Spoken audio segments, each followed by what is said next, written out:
The Mongolian deathworm is a limbless, worm-like cryptid, as its name would suggest, which is believed to live underground in the baking hot Gobi Desert of Mongolia. As if the English name Mongolian deathworm wasn't off-putting enough, its native Mongolian name, Olgoi Korkoi, means intestine worm, due to its size being roughly the same as that of a human intestine, and also for its blood-red colouring that it's often reported to possess. It has been described by those unfortunate enough to have met it as being up to 7 feet long, and also has the ability to spit out an acidic, yellow-coloured saliva that burns through flesh and turns everything it touches bright yellow. Some say that it can also generate electricity in a way similar to the electric eel, leaving some to postulate that this cryptid could be a distant relative that evolved into its current form when the ocean it lived in began to change into the desert it is today. Some eyewitnesses report that as the Mongolian deathworm begins to attack its prey, it raises half its body out of the sand and starts to inflate itself until its lethal poison bursts from its mouth, spraying all over the unfortunate victim. The poison is so venomous that the prey dies instantly, which is probably for the best. Livestock and humans are said to be its main prey. Until 1990, Mongolia had been under Soviet control, and so very little was known about the deathworm in the West. In recent years, however, investigators from the West have been able to look for evidence of the creature's existence. Ivan Mokele, one of cryptozoology's top detectives, studied the Gobi Desert and the areas that the Mongolian deathworm was said to inhabit. Mokele interviewed many local people about the worm, and because of the incredibly high number of sightings and the sheer volume of strange deaths reported, he came to the conclusion that the deathworm was more than a mere legend. Nobody is entirely sure what the worm actually is.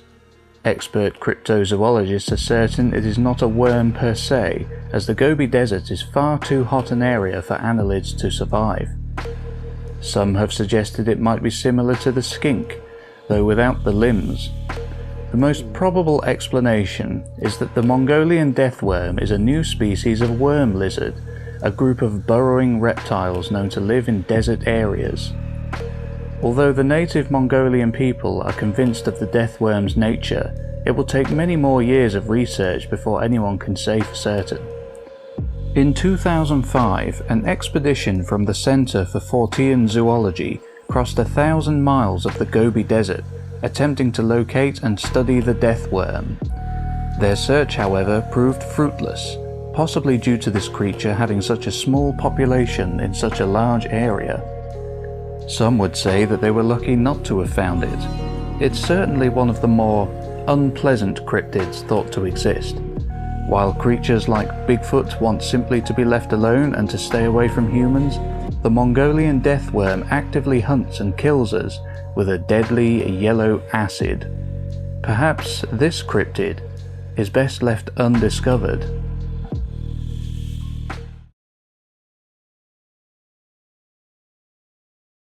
The Yeti, also known as the abominable snowman, is a type of Bigfoot that makes its home in the remote glaciers of the Himalayas. Yeti sightings go back as far as the 6th century, with the most recent being in 2011, with most taking place on the K2 mountain. According to recent sightings, the Yeti is said to be a huge, upright, walking ape creature that stands from 8 to 11 feet tall when fully grown, and most often have a white, furry coat. There have also been sightings of Yeti with brown, reddish or black hair, suggesting that several subspecies may also exist. Several expeditions have taken place to find the Yeti. However, only footprints, bones, and hair samples have ever been discovered. This may indicate a wariness of humans on the Yeti's part, perhaps due to past conflicts. Tibetan and Nepalese monasteries have collected several skulls and bones of the Yetis, some of which preside in the Smithsonian Museum today. Although one of their specimens was proven to be a human bone, others contained in the museum are still in question. In 1832, in the Journal of the Asiatic Society of Bengal, An account by B.H. Hodgson, a trekker in northern Nepal, was published in which he describes spotting a large bipedal creature covered in long dark hair. He says, "My shooters were once alarmed in the Kachar by the apparition of a wild man, possibly an orang, but I doubt their accuracy. They mistook the creature for a kakodemon or rakshas, types of demons, and fled from it instead of shooting it. It moved, they said, erectly. It was covered in long dark hair and had no tail." In the 1950s, world-renowned mountain climber Sir Edmund Hillary grew curious about the identity of the so-called abominable snowman. Footprints in the snow and in mud were found to indicate that some type of cryptid matching its description was active in Nepal, Tibet, and the surrounding region. In 1952, Hillary, along with George Lowe, a member of his team, found hair on a high pass while in the mountains, which they deduced as belonging to the Yeti. In 1953, Yeti tracks were found by Hillary in the barren Kola Range, and in 1954, 2 members of Hillary's team discovered Yeti tracks in the Choyang Valley. His trusted Sherpa friends would tell Hillary of their first-hand sightings of the man-sized Yeti. When Hillary went to the Himalayas to look for the Yeti, he and his collaborator, journalist Desmond Doig, noted that there were several unknown primates said to be there still undiscovered. Among the varieties was one called the Nyalmo. Hillary and Doig learned of the Nyalmo in north-central Nepal. It was said to be up to 20 feet tall, man-like, hairy, and was known to shake giant pine trees in shows of strength, while other Nyalmos sat around and clapped their hands. Hillary remained a supporter for the possibility of the existence of the Yeti up until his death in 2008. The most disturbing encounter with the Yeti occurred on February 2nd, 1959, and has since come to be known as the Incident of Dyatlov Pass, named after the leader of the doomed group, Igor Dyatlov. This strange occurrence took place in the Ural Mountains, on the Russian side of the Himalayas. On this night, they were suddenly attacked by what has since come to be regarded as a group of Yeti. This was no savage attack by feral animals, however. The assault seemed to be much more tribal and organized in nature. Some of the hikers' eyes were gouged out, and their tongues were precisely and cleanly severed. Could it be that they were inadvertently intruding on Yeti territory, and so they were brutally killed for this reason? In 2014, the Discovery Channel broadcast a special called Russian Yeti, The Killer Lives. The documentary looks at the wounds inflicted on the dead hikers and offers its opinion that they were caused by something much stronger than a human being. Frightening stuff, as if hiking in the freezing, snowy mountains wasn't dangerous enough. The Yeti has as many believers as it has skeptics. But what if we were never meant to know for certain if this legendary cryptid really exists? Are they a highly intelligent species who wants to keep their small society a secret? Could it be that the Yeti or Yetis live in self-imposed exile and isolation, somehow knowing that their existence being known to humans would seal their doom? Will we ever know the truth? Or better yet, do we even deserve to know the truth?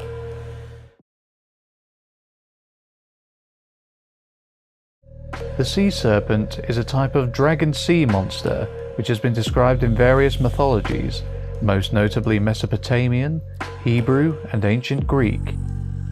They are said to inhabit each of the world's oceans, meaning they can thrive in the coldest temperatures of the Arctic, as well as the warm waters of the Indian Ocean.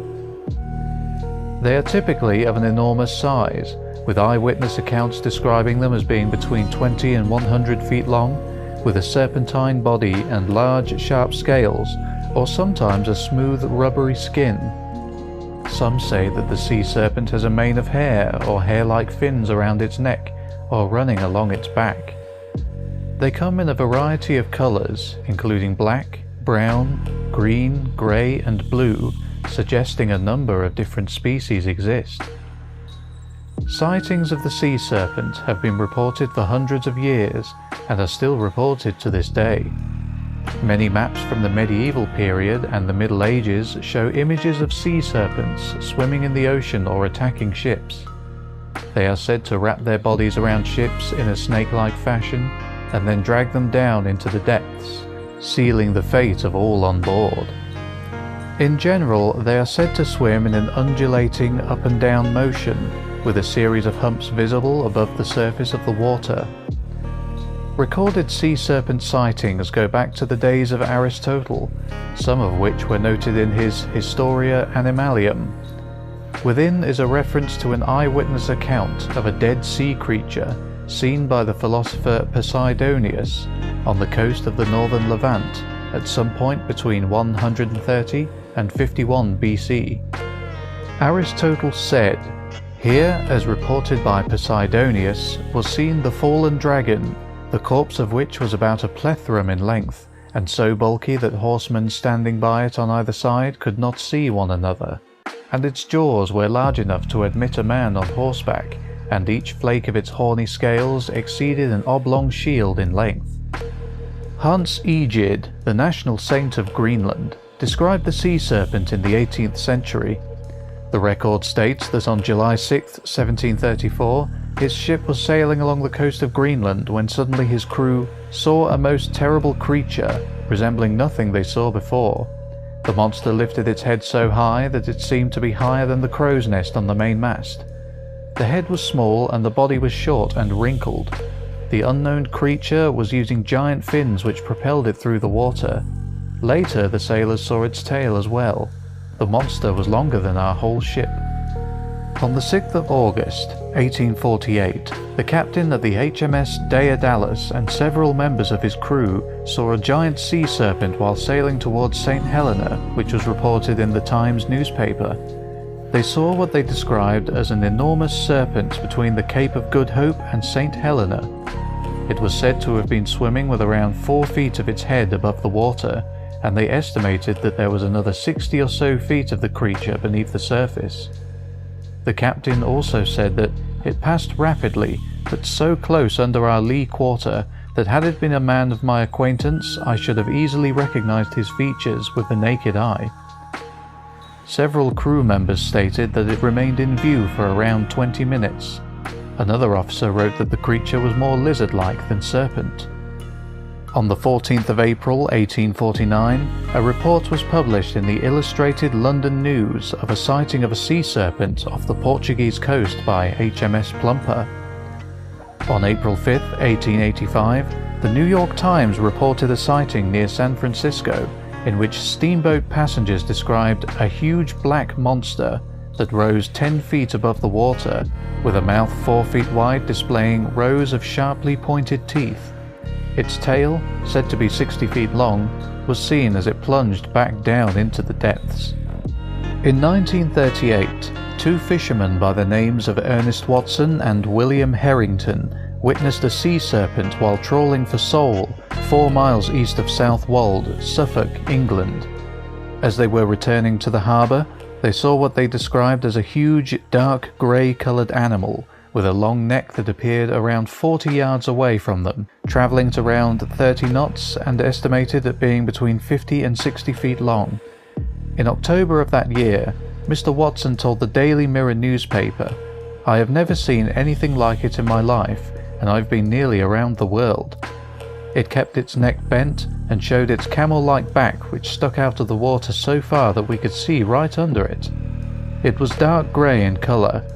I've heard all about people seeing such things as the Loch Ness Monster and I've laughed, but this was no laughing matter." In 1983, on Halloween, a sighting was reported by 2 construction workers repairing a section of California Highway from Stinson Beach, just north of San Francisco. It was described as being 100 feet long with a large horse-like head. A passing truck driver who also witnessed the event claimed that the creature had 2 humps on its back and described it as looking similar to a giant eel. It was also reported that as it swam away, it was followed by around 100 sea birds who glided above the surface. Sea serpent sightings continue to be reported to this day from each corner of the world, with some gaining their own local nicknames. So is it not possible that the sea serpent could actually be an undiscovered yet very real species of marine life, seen many times by many people but never officially catalogued? How can the sea serpent be written off as a legend and nothing more, when it is readily admitted that we know less about our oceans than we know about the surface of Mars? Yes, the scientific community may scoff at the idea of the sea serpent, but that is the arrogance of man. If he hasn't seen it personally, then it must not exist.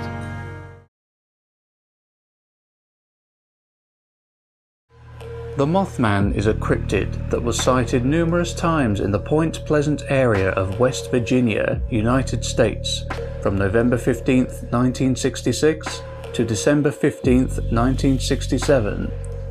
The creature was first reported on in the Point Pleasant Register newspaper on November 16, 1966, with the headline, "Couples see man-sized bird, creature, something." The national press soon picked up the reports, and the story spread across the United States like wildfire. The Mothman legend gained further popularity after the release of John Keel's book, The Mothman Prophecies, first published in 1975. In his book, he talked about the connection between Mothman sightings and the collapse of the Silver Bridge. The book was later adapted into a 2002 film of the same name. The first sighting of the Mothman came on November 15, 1966, when two young couples from Point Pleasant, Roger and Linda Scarberry and Steve and Mary Millette, reported to the police that they saw a large, flying man with 10-foot wings, whose eyes glowed red when caught by the car's headlights. The creature began following their car while they were driving just outside of town, near the site of a former World War II munitions plant, known as the TNT area. Over the following days, more people in the area reported similar sightings. The creature was spotted by two volunteer firemen who described it as a large bird with red eyes.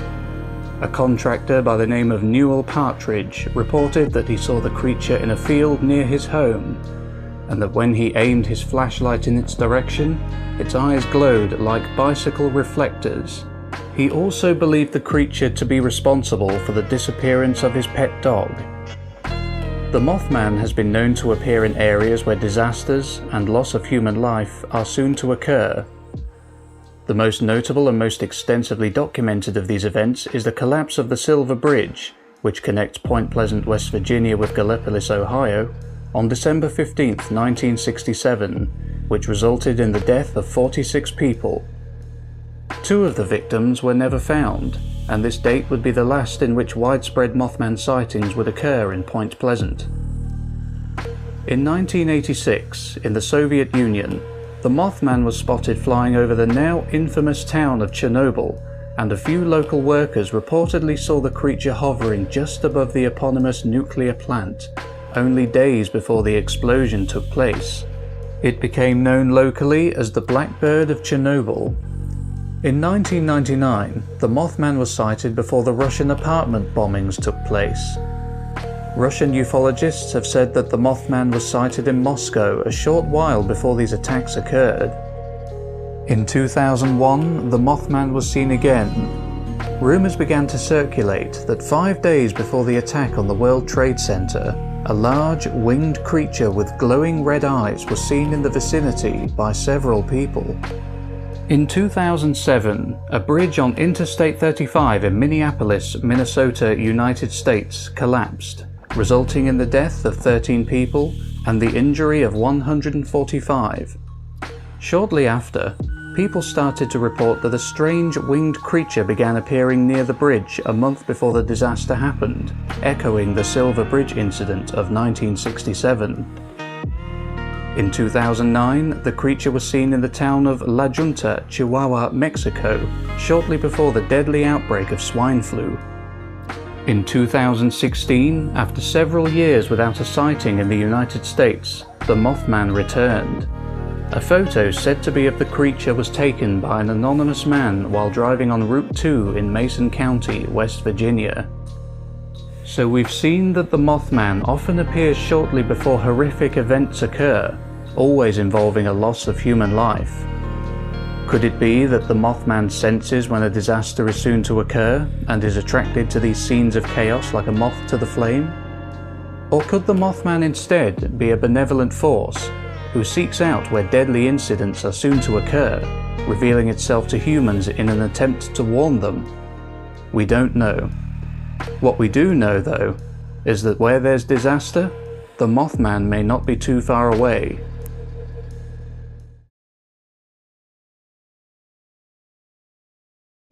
The name Mokele mbembe means one who stops the flow of rivers in the African Lingala language, named for its preference for nesting in the bends of rivers.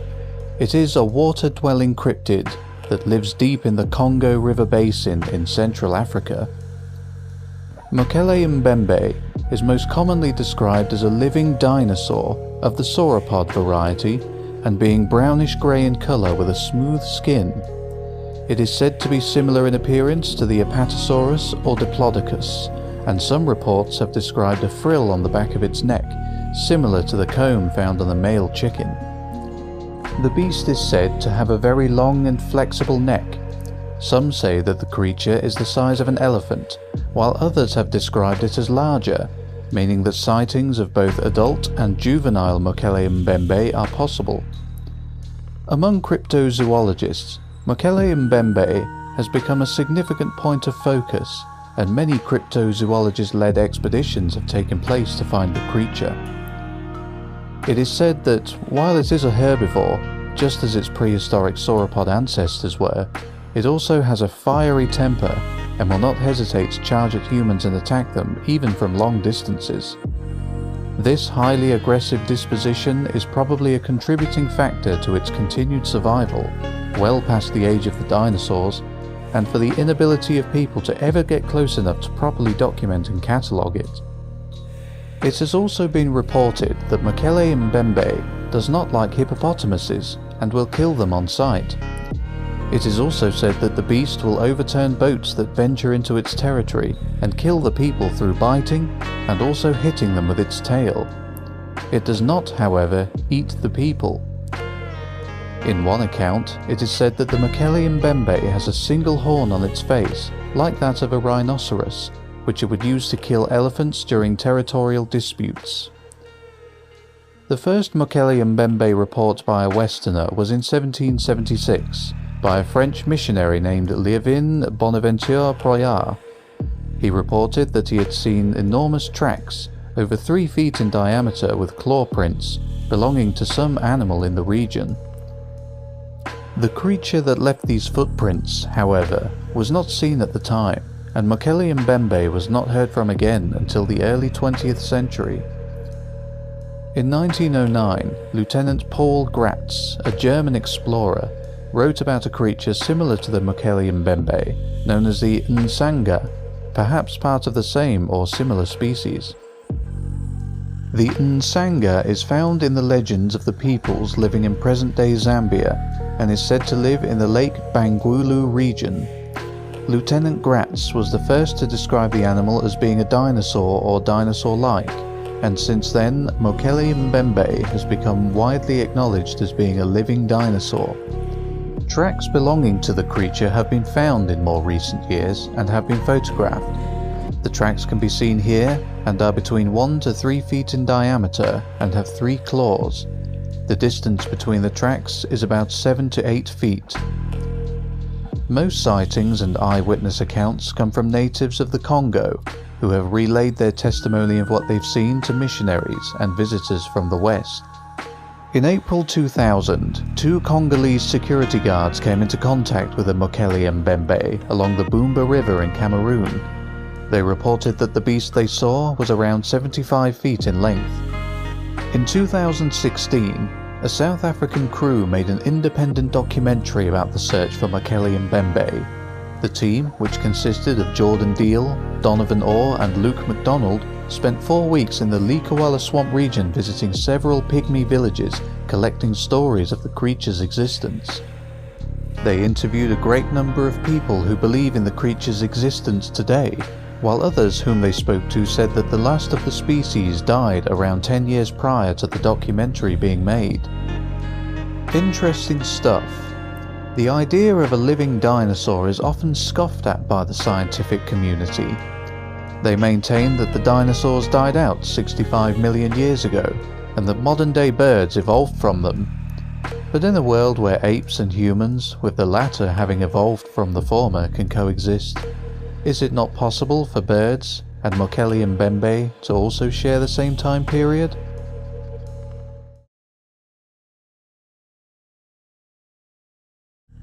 The Jersey Devil, sometimes referred to as the Leeds Devil, is a legendary cryptid that makes its home in the forested areas of Pine Barrens, South Jersey.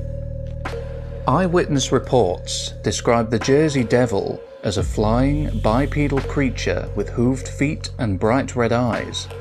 The common description is of a wyvern-like creature with a long, horse or goat-like head, large, bat-like wings, long horns, small arms with sharp claws on its hands, legs with cloven hooves, and a forked tail. People who have seen the beast report that its movements are quick and bird-like, and it emits a high-pitched, blood-curdling scream. The story of the Jersey Devil begins in 1735 with a Pine Barrens resident named Jane Leeds, who has come to be known as Mother Leeds. The legend states that Mother Leeds had given birth to 12 children and, after realizing she was pregnant with a 13th child, cursed it in frustration. Later that year, on a stormy night, Mother Leeds was in labor. After giving birth to a seemingly normal baby, the 13th child quickly transformed into a creature with hooves, a goat's head, bat wings, and a forked tail.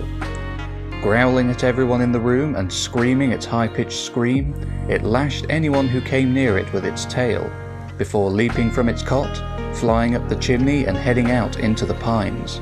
In later years, the Mother Leeds of the story would be identified as one Deborah Leeds of Atlantic County, New Jersey, on the ground that Deborah Leeds' husband, Japhet Leeds, named 12 children in the will he wrote during 1736, which would seem to coincide with the legend.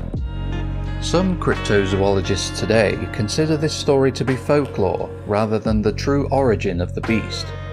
The people in 18th century New Jersey were highly religious and deeply suspicious, and so they came up with an explanation that made sense to them. The creature that had been haunting them was a devil. Today, it is more commonly thought that the Jersey Devil, like most cryptids, is an animal, albeit one that is yet to be officially catalogued. Throughout the 19th and 20th centuries, there were many sightings and incidents involving the Jersey Devil. In circa 1820, Joseph Bonaparte, the elder brother of Napoleon, is reported to have seen the Jersey Devil while hunting on his Bordentown estate. During 1840, the Jersey Devil was responsible for several attacks and killings on livestock. Similar attacks were reported during 1841, accompanied by tracks and terrible, high-pitched screams.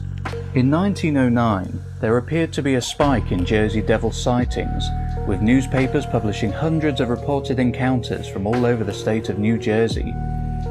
Among these encounters publicized were claims the creature had attacked a trolley car in Haddon Heights and a social club in Camden. Police were called and they shot the creature several times, but their bullets had little to no effect. During this period, it is rumored that the Philadelphia Zoo posted a $10,000 reward for the creature, and that they had constructed a specially designed enclosure for the creature in the event of its successful capture. In December 1925, a New Jersey farmer shot an unidentified animal as it attempted to steal his chickens, and then photographed the corpse. Afterward, he claimed that none of the 100 people he showed it to could identify it. The photo, however, has since been lost. In 1927, a taxi driver in Salem City encountered the Jersey Devil while changing a flat tire. The man told the police that a large, winged creature suddenly swooped down from the sky and began to attack him, and when he dived back into the cab, it began pounding on the roof of the cab as if it were trying to get in. On July 27, 1937, an unknown creature with red eyes was seen by residents of Downingtown, Pennsylvania. It was compared to the Jersey Devil by a reporter for the Pennsylvania Bulletin newspaper. As well as there being numerous sightings of the Jersey Devil, there have also been reports of mysterious deaths that the creature is thought to be responsible for. In 1980, Chief Forest Ranger Alan McFarlane came upon a rather grisly scene on a South Jersey farm where several pigs had been killed. He reported that the backs of the pigs' heads were eaten and their bodies were deeply scratched. Strangely, however, there were no tracks around the bodies. With no tracks on the ground, this would suggest that whatever killed those pigs had the ability to fly, and chose to perch on top of the pigs while it ate their brains. Strange stuff indeed, and these are only a select few of the encounters people have had with the Jersey Devil over the years. There's a lot more information out there to be found, traveller, though I wouldn't recommend a camping trip into the Pine Barrens. Something tells me that the Jersey Devil isn't fond of intruders. The kraken is a legendary sea monster of enormous size and of a cephalopod-like appearance, and makes its home in the freezing waters off the coast of Norway and Greenland. The first record of the kraken was in 1180 by the King of Norway himself, Magnus V. In subsequent decades, the beast's legend grew, with some of Norway's earliest great heroes, such as Orvar Odder, coming face to face with it. The mighty kraken inhabits the waters off the coast of Norway, where at the bottom of the ocean it lies dormant.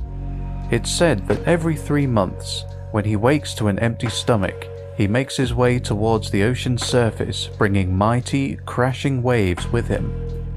Any fisherman out at sea who happens to spot these oddly formed waves must flee, or surely face a grim, watery death.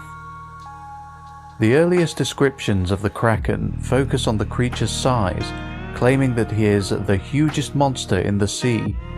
He is so large that he has been known to swallow entire ships and even whales whole. In fact, the beast is so utterly enormous that when he is at the surface, his body can be mistaken for land, and that the slightest movement of one of his huge tentacles can create whirlpools. Later sightings report that the beast has a flat body which tends to emerge from the water in humps like small islands, and dozens of long, flexible arms, sometimes called horns. The kraken is also said to have spikes on its suckers. Giant circular waves and swarms of confused, frightened fish usually appear in front of the creature. It is often described as having the appearance of a giant octopus, a giant crab, or some combination of the two.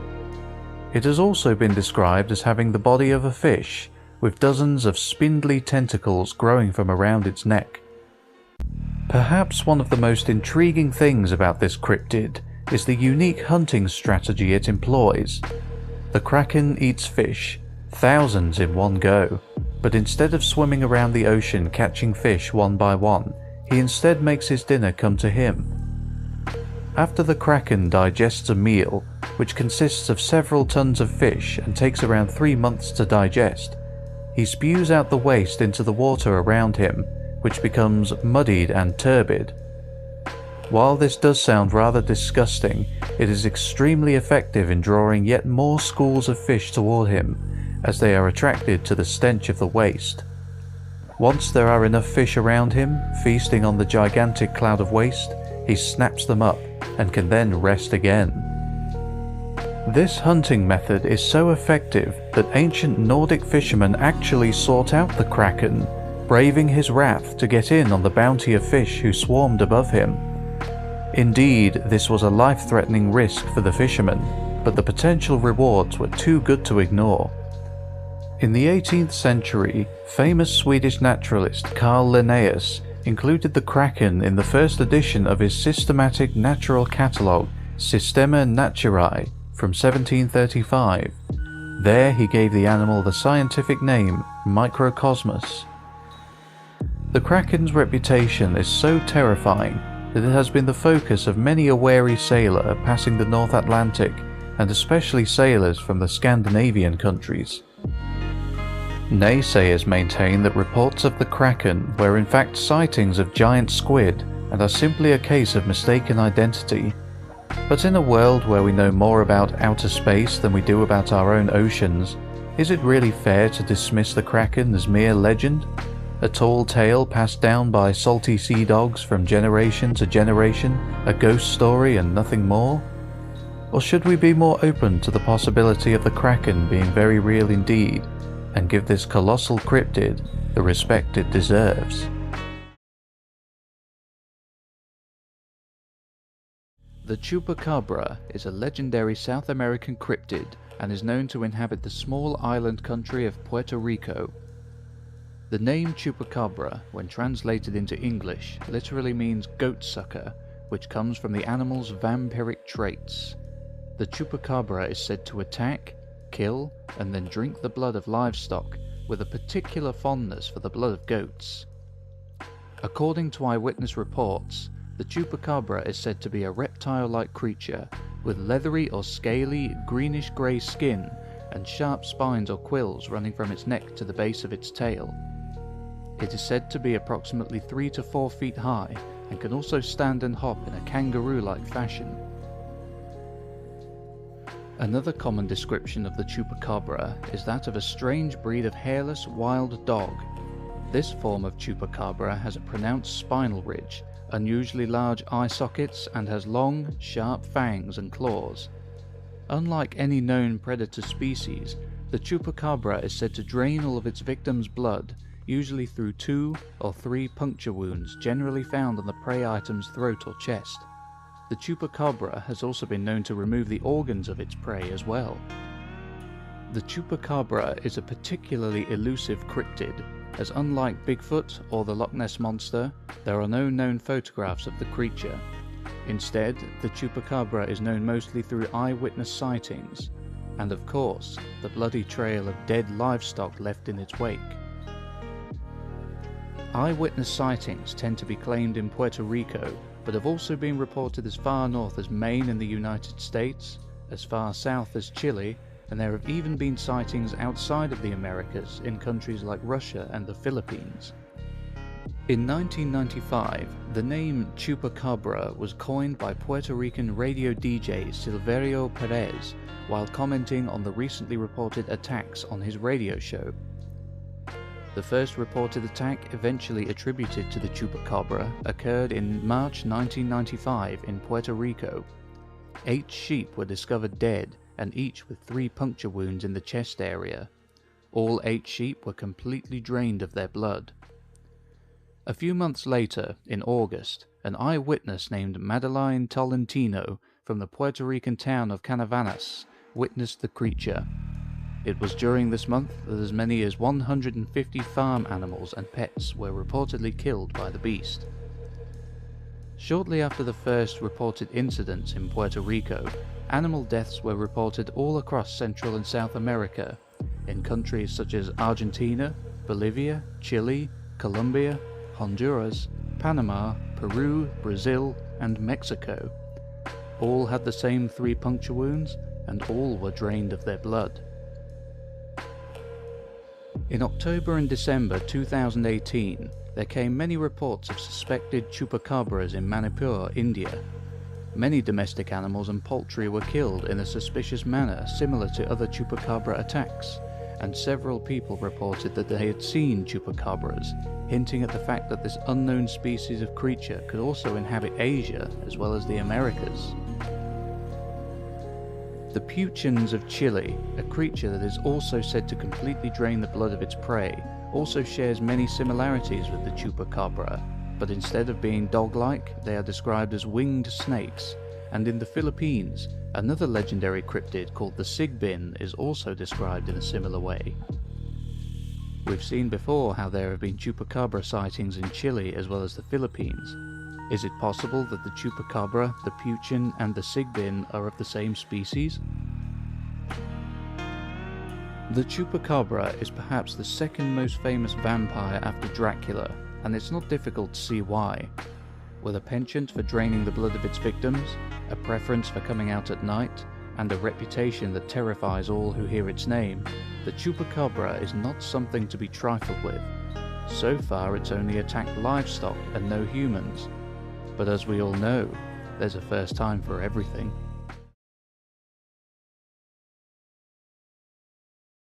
Bigfoot, also commonly referred to as Sasquatch, is an ape-like humanoid that is said to inhabit the forests of North America. Bigfoot has become an icon within the field of cryptozoology and is also an enduring element of American popular culture. Bigfoot has been seen by thousands of people over the years and is commonly described as a tall, muscular, bipedal, ape-like creature thought to be between 6 and 9 feet in height and covered in black, dark brown or dark reddish coloured hair. Many witnesses who have gotten up close and personal with Bigfoot have described a strong, foul-smelling odour emanating from the beast, comparable to that of rotten eggs or skunk. Bigfoot is often described as human-like, with a flat nose, visible lips and intelligent, inquisitive eyes. Common descriptions also include a broad chest and shoulders, no visible neck, and long, muscular arms. Interestingly, although Bigfoot has now come to be associated with large ape-like creatures, the name was actually first attributed to at least 2 enormous, rampaging, wild grizzly bears in the late 19th and early 20th centuries. They were both widely reported on in the press. They were both fond of massacring entire fields of sheep in one night, and each was nicknamed Bigfoot. This is most likely to have been the inspiration for the now common name of the ape creature, and was likely to cause some confusion in early stories. In 1958, in Humboldt County, California, a logging company bulldozer operator by the name of Jerry Crew discovered a set of large 16-inch human-like footprints in the Six Rivers National Forest near the Trinity River. Upon informing his co-workers, many claimed to have seen similar tracks on previous job sites nearby. They also began to recall strange incidents, such as an oil drum weighing 200 kilograms or 450 pounds having been moved without explanation. The logging company workers soon began using the term Bigfoot to describe the mysterious culprit who had apparently left the footprints and moved their logging equipment. Jerry Crew, who initially believed someone was playing an elaborate prank on them, soon observed more of these numerous, massive footprints and contacted reporter Andrew Genzoli of the Humboldt Times newspaper in the nearby town of Eureka. Genzoli interviewed the lumber workers and wrote articles about the mysterious footprints, officially coining the term Bigfoot in relation to the tracks and the local tales of large, hairy, wild men. Upon this story being published in the Humboldt Times, the news soon spread like wildfire throughout the country, and the legend of Bigfoot as we know it today was born. Numerous interactions with humans have been reported. In 1924, an incident referred to as the Battle of Ape Canyon tells of miners being attacked by what they described as large, hairy ape men that hurled large rocks onto their cabin roof from a nearby cliff in retaliation after one of the miners shot one of their number with a rifle. One of the miners was knocked unconscious by a rock which crashed through the roof, and the creatures slammed into the cabin walls, causing the entire structure to shake. In 1924, a Canadian prospector by the name of Albert Ostman reported that he was abducted by a Bigfoot and held captive with its family in the woods for 6 days near Toba Inlet, British Columbia. He reported that they did not cause him any physical harm, but instead chose to use him as a sort of toy or plaything, finding great amusement in his presence. In 1974, in Fouke, Arkansas, the police received a report of a large, hairy creature startling a woman after reaching through her bedroom window. This incident caused rather a lot of panic in the area. While there have been no confirmed reports of any humans being killed by Bigfoot, harassment and stalking towards people has been widely noted. Dr. Jeffrey Meldrum, an anthropologist, has stated that while any large predatory animal can be dangerous to humans, especially when provoked, most Bigfoot encounters end with the creatures hiding or fleeing from people rather than killing them. Some researchers have reported Bigfoot taking possession of gifts left out by humans, such as food and jewelry, and leaving items in their place, such as rocks and twigs. Perhaps the most well-known piece of evidence for Bigfoot's existence is the Patterson-Gimlin film, which shows an unidentified creature that the filmmakers have said was Bigfoot. The film was shot in 1967 in Northern California and has been the subject of intense debate ever since. The film shows what Patterson and Gimlin, who shot the footage, described as a hairy, bipedal, ape-like figure with short, silvery brown, dark reddish brown or black hair covering most of its body.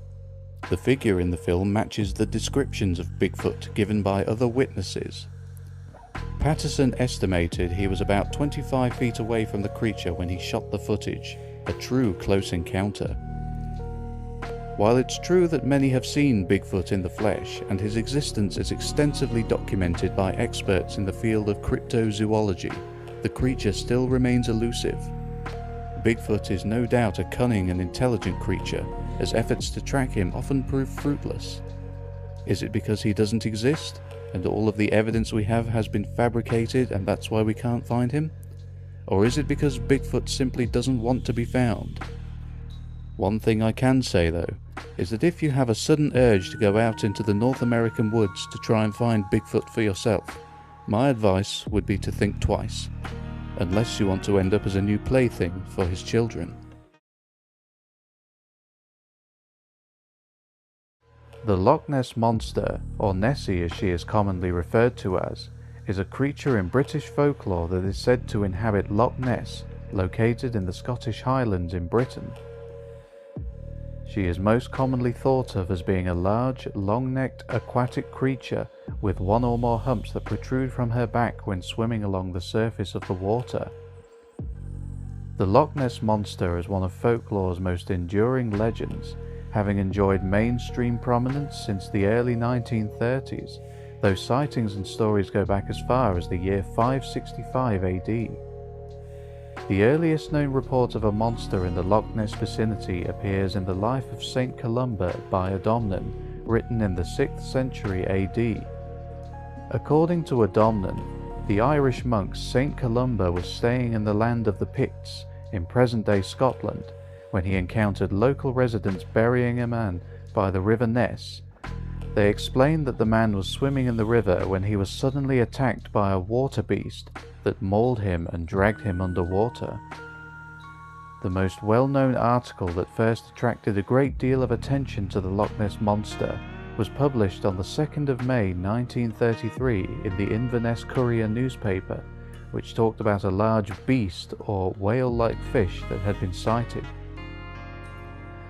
The article was written by Alex Campbell, a part-time journalist, and discussed the sighting by a young local woman of an enormous creature with the body of a whale rolling in the water in the loch while she and her husband were driving past on the 15th of April 1933. The word monster was reportedly applied for the first time in Campbell's article. On the 4th of August 1933, the Inverness Courier published a report of another alleged sighting. Londoner George Spicer, the head of a firm of tailors, claimed that a few weeks earlier, while he and his wife were driving around the loch, they saw what he described as, quote, "the nearest approach to a dragon or prehistoric animal that I have ever seen in my life, trundling across the road toward the loch with an animal in its mouth." It has been claimed that sightings of the monster increased after a road was built along the loch in early 1933, bringing workers and tourists to the formerly isolated area and possibly disturbing the creature, which had not had any human contact for centuries. And of course, there is the iconic surgeon's photograph that is reportedly the first photo of the creature's head and neck. Taken by Robert Kenneth Wilson, a London gynecologist, it was published in the Daily Mail on the 21st of April 1934. Wilson's refusal to have his name associated with it led it to being known as the surgeon's photograph. Skeptics have suggested that the photograph depicts an otter or a swan, or even an oddly shaped piece of driftwood. In 1963, zoologist Maurice Burton came into possession of 2 positive slides from the original negative, and when projected onto a screen, they revealed an otter rolling at the surface in characteristic fashion. Now, this could be true, or it could just be what the men in charge want us to think. Perhaps they need to keep Nessie's existence a secret for some unknown reason. There have been many sightings of Loch Ness Monster over the centuries. Is it possible for so many people to be wrong? And isn't it possible that there are still some things out there in the world, even a thing as big as Nessie, that are still waiting to be discovered? Thank you for watching my video, traveller.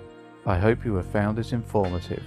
Now, please promise me you won't go out onto the water looking for the Loch Ness Monster.